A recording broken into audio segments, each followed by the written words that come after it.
This is the place for boomers, Boomer Being, with your host, Leslie Noymer.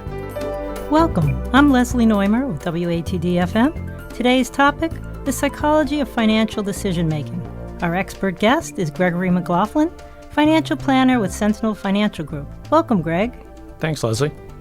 As a financial planner, how do you distinguish yourself when you're working with clients? Good question, Leslie. I would say the number one thing is we focus on the behavioral finance part of the decision-making process. Getting to really know clients and how they process information. Are they visual learners? Are they someone who needs analytics and research? And ultimately, when you're working with a couple, getting a feel for both people and how to best proceed in helping them make their best decisions moving forward. Ultimately, this allows us to customize and tailor the appropriate solution so they feel good about the goals that they have in meeting for their retirement.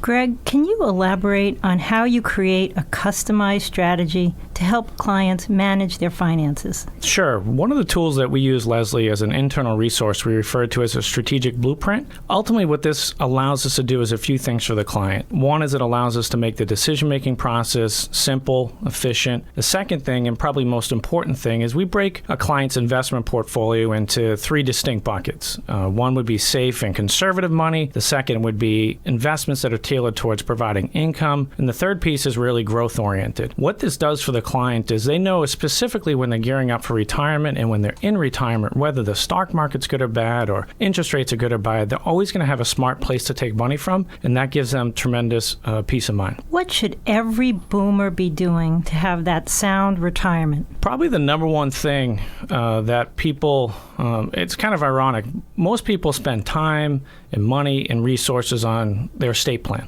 which is important, but ultimately it's providing and figuring out where my assets and investments go when I'm gone. The irony is that most people don't spend time on their plan when they're here. You know, according to a 2015 Fidelity Retirement Report, only 37% of boomers have actually a written retirement plan. So if I did nothing else, I would make sure that our clients had a plan and ultimately something they did proactive, not 6 months before retirement, but maybe 3 to 5 years, so that they felt very confident and comfortable they'd be able to meet their long-term goals and objectives. Something to think about.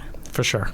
And our listeners can go to GregoryMcLaughlin.com and reach out to Greg for more financial advice. Thanks for joining us on WATD-FM, the Boomer Being Show. I'm Leslie Noymer, and you can reach me via email at boomerbeing@gmail.com. This has been Boomer Being on WATD.